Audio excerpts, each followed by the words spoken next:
వసుదేవసుతం దేవం కంసచాణూరమర్దనం దేవకీ పరమానందం కృష్ణం వందే జగద్గురుం. శ్రీ రాధాకృష్ణాభ్యాం నమః. హ్రీంకారాసనగద్భితా నలసికాం సౌహక్లీం కళాం బిభ్రతీం సౌవర్ణాంబరధారిణీం వరసుధాధౌతాం త్రినేత్రోజ్వలాం వందే పుస్తకపాశమంకుశధరాం స్రగ్భూషితాముజ్వలాం త్వాం గౌరీం త్రిపురాం పరాత్పరకలాం శ్రీచక్రసంచారిణీం. ఓం శ్రీ విజయవాడ కనకదుర్గాదేవ్యై నమః. శ్రీ దుర్గామల్లేశ్వరాభ్యాం నమః. ఇప్పుడు మనుషులంతా కూడా లక్ష్మీదేవి కావాలని అందరూ కోరుకుంటూ ఉంటారు. డబ్బు కావాలి ప్రతి ఒక్కళ్ళకి కూడా. ధనమూలం ఇదం జగత్ అన్నారు. డబ్బులు లేకపోతే అడుగు తీసి అడుగు ముందుకు వేయలేము. ఆర్టీసీ బస్ ఎక్కాలన్నా ట్రైన్ ఎక్కాలన్నా డబ్బులు లేదే కుదరదు. పాల బిల్లు, కరెంటు బిల్లు, రోడ్డు మీద నడవడానికి ట్యాక్స్, ఇంట్లో ఉండడానికి ప్రాపర్టీ ట్యాక్స్, ఇలా ఏది చూసినా సరే డబ్బులతోనే ముడిపడి ఉంది. ఆఖరికి భార్యను పెళ్లి చేసుకునేటప్పుడు కట్నాలు ఇచ్చి చేసుకోవాల్సి వస్తుంది. కట్నాలు తీసుకుంటున్నారా లేదా? మరి ఉదారంగా భార్యలు పాపం వాళ్ళకి ఏదో ఫేవర్ చేసినట్టు మగవాళ్ళు బిల్డప్ ఇవ్వకూడదు. కట్నాలు తీసుకుంటున్నారు. కాబట్టి అడుగునా కూడా ఇంకా న్యాచురల్ ప్రేమ ఎక్కడ ఉంది కట్నం తీసుకున్నప్పుడు? కాబట్టి ఈ విధంగా ప్రతి సంఘటనలో బిడ్డలు కూడా వాళ్ళ చదువుల కోసం బిడ్డల తల్లిదండ్రుల దగ్గర వాళ్ళు వింటూ ఉంటారు. ఆ తర్వాత ఇంటర్ డిగ్రీ అయిపోయిన తర్వాత అప్పుడు చూడండి, ఇంటర్ పెళ్ళైన తర్వాత మిమ్మల్ని చూస్తారా లేదా, ఓల్డ్ ఏజ్ హోముల్లో నిర్దాక్షిణ్యంగా జాయిన్ చేసేసేటటువంటి వాళ్ళు ఎక్కువ మంది అయిపోయారు. సో దీన్ని బట్టి మనకేం కావాలండి? ధనం కావాలి. ధనం కావాలంటే అదృష్టం పెట్టాలంటే మన కర్మలు కరెక్ట్గా ఉండాలి. బుద్ధి కర్మానుసారిని పూర్వజన్మ కర్మలను బట్టి మనకు సంపదిస్తుంది. అందువల్ల నేను మీకు ఒక 5 లక్షణాలు చెప్తాను డబ్బు వచ్చేటటువంటి విధానంలో. లక్ష్మీదేవి మనకి కర్మలను బట్టే ఇస్తుంది. కానీ జగద్గురువైనటువంటి శ్రీకృష్ణ పరమాత్మల వారు కుచేలుణ్ణి ఎలాగా, అతను గర్భ దరిద్రుడు, రాధాదేవి శాపానికి గురైనటువంటి వ్యక్తి, వాడు రాధాదేవికి శాపం పెట్టడం ఏంటి? మనల్ని ఉద్ధరించడం కోసం సుధాముడు శ్రీకృష్ణ పరమాత్మ పుట్టాలి కాబట్టి రాధాదేవికి శాపం పెట్టేలాగా శ్రీకృష్ణ పరమాత్మ చేయించాడు లీల. ఎందువలన భూమి మీదకి మనము పరమాత్మ రావాలి, మనుషులను ఉద్ధరించాలని. లేకపోతే మనకు బృందావనంలో కృష్ణుడు రాధమ్మ దొరికేవాళ్లే కాదు. ఎప్పుడు దేవలోకంలోనే ఉంటారు వాళ్ళు, గోలోకంలోనే. మనం గోలోకం వెళ్ళలేం, కృష్ణ పరమాత్మను చూడలేం, అలాగే రాధమ్మతో మనం చూడలేం. అసలు అది లైఫ్లో జరిగే పని కాదు. అటువంటి పరమాత్మ, కరుణామయుడైనటువంటి శ్రీకృష్ణ పరమాత్మ మానవులకు కూడా మనం ఉద్ధరించాలి అని రాముడి రూపంలో, కృష్ణుడి రూపంలో మనకు భూమి మీదకి వస్తే హాయిగా మన భూమిని మీద కాలు పెట్టారు, మనతో జీవించారని మనం గర్వపడకుండా రాముడు మనిషేనండి, కృష్ణుడు మనిషేనండి, రాముడు దేవుడా, కృష్ణుడు దేవుడా అని బుద్ధి లేని ప్రేలాపనలు చేసే వాళ్ళ ఇంటికి అసలు లక్ష్మీదేవి రాదు. శాశ్వతంగా 7 తరాలు కాదు, వాళ్ళు కటిక దరిద్రులై రాముణ్ణి కృష్ణుడిని ఎవరైనా కనుక మనిషిగా కనుక చూసి విమర్శించేటటువంటి వాళ్ళకి కనీసం లక్ష్మీదేవి ఎప్పుడు కూడా రాదు. ఇప్పుడు మీ ఇంట్లో మీ అమ్మని అడగండి, మీ నాన్నని మీరు తిట్టండి చూద్దాం. ఎవరైనా బయట వాళ్ళు వచ్చి భర్తను తిడితే భార్య ఊరుకుంటుందేమో? ఎట్టి పరిస్థితులు ఇవ్వదు. కాబట్టి మీరేమో రాముడిని మనిషి అనొచ్చు, కృష్ణుడిని మనిషి అనొచ్చు, రాముల దేవుడు కాదని సొల్లు కబుర్లు చెప్పేయచ్చు మీరు. కానీ లక్ష్మీదేవి మాత్రం మీకు డబ్బులు ఇచ్చేయాలి. తర్వాత ఈ మహాలక్ష్మీదేవి క్రియాశక్తి స్వరూపిణి. పని చేయకుండా సోఫాల్లో పడుకొని, పని చేయకుండా దుప్పటి కప్పుకొని పడుకునేటటువంటి వాళ్ళకి లక్ష్మీదేవి ఎందుకు వస్తుంది? రెండవ రకం, పూజలు చేస్తూ కూర్చుంటూ లక్ష్మీదేవి వచ్చేయాలా? మూర్ఖపు ఛాందస్థాలు ఉన్నటువంటి వాళ్ళ దగ్గరికి రాదు. ఛాదస్థం అనేది నెగిటివ్ ఎనర్జీ. మిమ్మల్ని అడుగు తీసి అడుగు ముందుకు వెళ్ళనివ్వదు. మీరు ప్రపంచంలో ఏ పంతులు గారినైనా తీసుకోండి, ఏ సిద్ధాంతినైనా తీసుకోండి, ఒక్క నన్ను తప్ప. మనం పాజిటివ్ చెప్తాం, పదవండి అమ్మ చేయండి అని. ఎవ్వడైనా సరే చూడండి నెగిటివ్. ఇప్పుడు ఈరోజు చేయకూడదు, అమావాస్య అసలు చేయకూడదు. వాళ్ళ కొడుక్కి నేను గవర్నమెంట్ జాబ్ ఇప్పిస్తాను అమావాస్య రోజున, వాడు ఆపుతాడేమో చూడండి మీరు. వాడేమో మీకు అందరికీ అమావాస్య పనికిరాదు, బయటకు వెళ్ళకూడదు అంటాడు. మేము గవర్నమెంట్ ఇంటర్వ్యూ పెడతాం ఆ రోజు, ఐఏఎస్ ఇంటర్వ్యూ పెడితే పంతులు గారు తన కొడుకుని పంపడా? ఒకటే చెప్పండి. పంపిస్తాడు. అంటే అప్పుడు అతనికి అన్వయించబడవు. మీకేమో మైలు సంవత్సరం ఉంటుంది, మీరు అసలు వెళ్ళకూడదంటారు. గర్భగుడుల్లో పనిచేసేటటువంటి పూజారి సంవత్సరం పాటు వాడు కనుక దేవతలకి దేవుళ్ళకి కనుక గుడికి పూజ చేయకపోతే వాడికి పొట్ట పోషణ ఎక్కడి నుంచి వస్తుందండి చెప్పండి? 1 ఇయర్. మన మైలు ఎందుకు లేదు అంటే బ్రాహ్మణులకు మైలు లేదంటారు. ఇది బ్రాహ్మణులకు ఒక రూల్, అగ్ని బ్రాహ్మణుడు ముట్టుకుంటే కాలదు, శూద్రుడు ముట్టుకుంటే కాలుతుందా? ఇలాంటి నాన్ సెన్స్ అన్నీ నెగిటివిటీ ఉన్నటువంటి పంతులతో, నెగిటివిటీ ఉన్న జ్యోతిష్కులతో తిరిగితే గర్భదరిద్రులు అయిపోతారు 7 జన్మల వరకు. వాళ్ళ వీడియోలు విన్నా కూడా గర్భదరిద్రులు అయిపోతారు. నెగిటివ్ ఎనర్జీ ఎలా వస్తుందంటే, కంపు వస్తుందనుకోండి, పెంట కంపు. పెంట మీద వాసన ఆ చుట్టుపక్కల 1 కిలోమీటర్ దూరం వరకు వస్తుంది. అదే నెగిటివ్ ఎనర్జీ. ఆ వాసన ఎలాగైతే వస్తుందో అలా నెగిటివ్ పర్సన్స్తో మనం తిరిగినప్పుడు ఆ నెగిటివ్ ఎనర్జీ స్ప్రెడ్ అవుతుంది. వాసన కూడా స్ప్రెడ్ ఎనర్జీయే. కాబట్టి ఈ రకంగా మనకు మహాలక్ష్మి తల్లి వచ్చేటప్పుడు కొన్ని చిహ్నాలు ఇస్తుందండి. తెల్ల పావురాయిని పనికిరాదు, అవి రాకూడదు అని చెప్తున్నారు కదా. తెల్ల పావురాయిల, అలాగే ఈ పిచ్చుకలు, పక్షులు, నేచర్లో ఉన్నటువంటి పక్షులు ఇవన్నీ కూడా మన ఇంటి గోళ్ళ చుట్టూ తిరుగుతూ తెల్లవారు మనం తలుపు తీయగానే ఆ తలుపుల దగ్గర చక్కగా గింజలు తింటూ అక్కడ ఉంటున్నాయనుకోండి ఉడతలు. ఇవన్నీ కూడా మన చెట్టు మీద, మన ఇంటి ముందు చెట్ల మీద అవి ఉడతలు వెళ్తున్నాయనుకోండి, లక్ష్మీదేవి త్వరలో మనకు రాబోతుంది అని అర్థం. రెండవది, తేనెటీగలు. అంటే చిన్నటి తేనెటీగలు కనుక మనకి పట్టినట్లయితే మన ఇంట్లో ఖచ్చితంగా మహాలక్ష్మీదేవి రాబోతుంది అని అర్థం. తర్వాత ఇక మూడవది ఏంటంటే, మనం సూర్యోదయానికంటే కూడా ముందే నిద్ర లేవాలి. ఎవరో వచ్చి అలారాలు పెట్టుకొని ఎవరో వచ్చి లేపితే కాదు.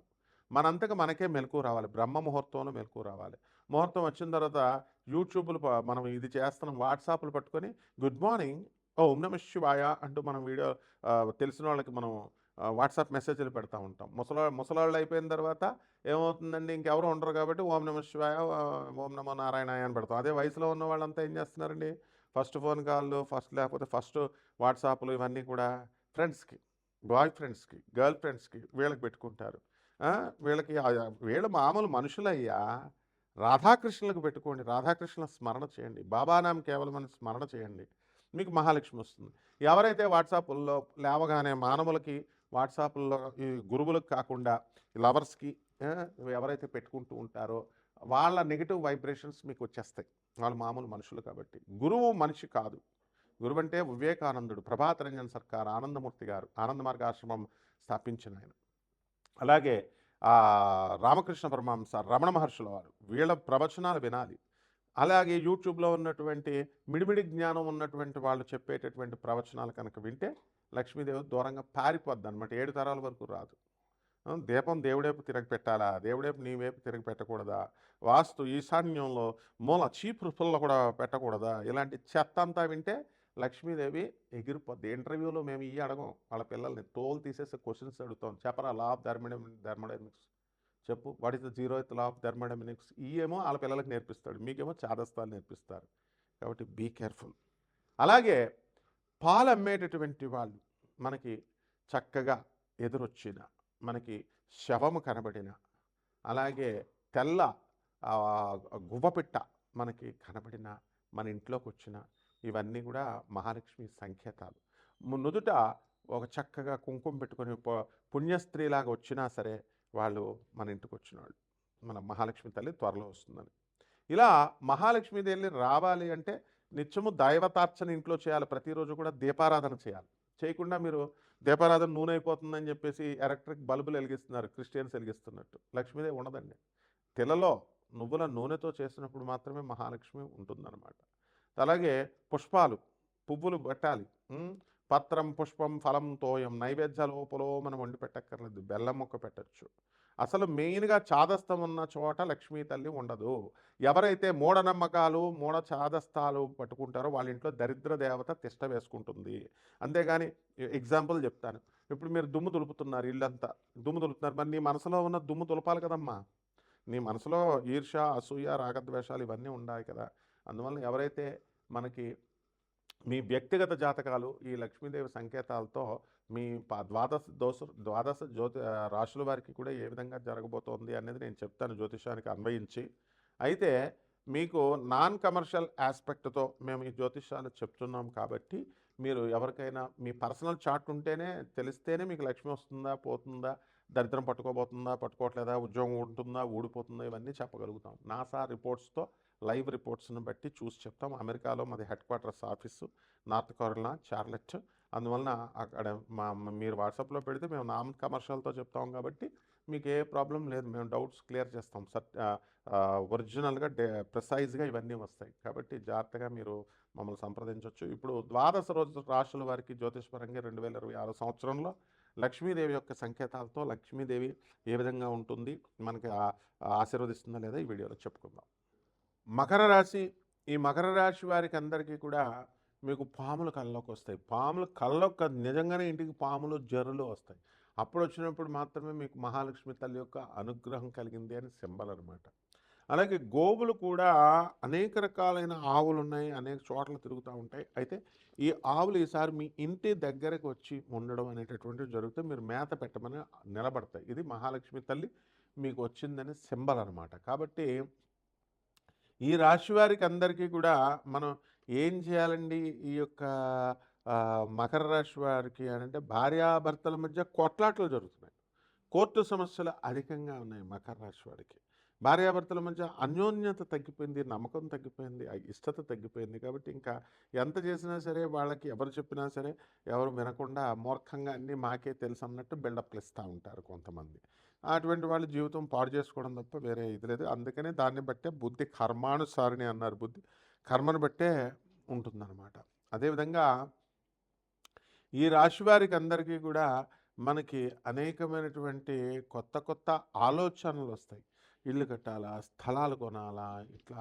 అయితే ఆధ్యాత్మికంగా దేవుడు మనకి ఏం చేశాడని దేవుడిని మనం తిట్టుకుంటూ ఉంటారు. ఫస్ట్ మీరేం చేశారు దేవుడి కోసం అనేటటువంటిది ఫస్ట్ మీరు నాకు చెప్పాలి. అనాథలకు డబ్బులు ఇచ్చారా? ఎంత ఇచ్చారు? 10 రూపాయలు 5 రూపాయలు కాదు, అనాథలకు ఇచ్చారా? లేకపోతే సాధువులకు ఇచ్చారా? దాన ధర్మాలు పేదవారికి చేశారా? వికలాంగులకు చేశారా? ఇవన్నీ కూడా చూస్తాం. లక్ష్మీదేవి ఇచ్చేటప్పుడు అన్నీ పరిగణలోకి తీసుకుంటుంది. కాబట్టి ఈ మహాలక్ష్మి తల్లి యొక్క దీనివల్ల కొత్త కోడళ్ళు మీకు రావడానికి అవకాశాలు ఉన్నాయి. అలాగే కోడళ్ళుకి చాలామంది మీరు లివింగ్ ఇన్ రిలేషన్స్లో ఉన్నటువంటి మీ పిల్లల్ని మీరు యాక్సెప్ట్ చేయడము, వాళ్ళు చక్కగా కొంతకాలం ఉండడము, ఆ తర్వాత మీరు కోడళ్ళు కలిసి చక్కగా సినిమాలు, షికార్లు, తీర్థయాత్రలు ఇవన్నీ వెళ్ళడం, ఇవన్నీ కూడా బాగుంటాయి. ఆ తర్వాత మళ్ళీ మీరంతా కూడా డిసప్పేర్ అవ్వడము ఇలా జరుగుతాయి. శ్రద్ధ అనేటటువంటిది లేదు. అంటే ఒకళ్ళు తమంతకు తాముగా మహాలక్ష్మి తల్లిని గురువు సహాయం లేనిదే ఆ అమ్మవారి యొక్క కరుణ అసంభవం. అదే కనకధారా స్తవం. సుఖ మన ఈ యొక్క జగద్గురువైనటువంటి ఆదిశంకరాచార్యుల వారు ప్రార్థిస్తే మాత్రమే ఆ కనకరాశుల్ని, ఆ ఉసిరికాయలని, బంగారపు ఉసిరికాయలని కురిపించింది అమ్మవారు. మీకు గురుబలం లేదు, మీకు గురువే లేడు అసలు ఫస్ట్. అలాగా ఈ యొక్క రాశివారికి అందరికీ కూడా మనము ఏం చేయాలంటే మహాలక్ష్మి కరుణా కటాక్షం కోసం ఏకీకృతమైనటువంటి డివోషన్ ఉండాలి. మనం పరమాత్మ మీద ఏక సంకల్పం, వన్ సైడెడ్ మైండ్గా ఉండాలి. Towards your guru, you should not entertain the other guru. ఈ రకంగా ఉండాలి. అలాగే రైతులు బ్రహ్మాండంగా సంపాదించడం అనేటటువంటిది మకర రాశి వాళ్ళకు ఉన్నాయి. నోటికి సంబంధించినటువంటి దుర్వ్యసనాలన్నీ రావడానికి అవకాశాలు ఉన్నాయి.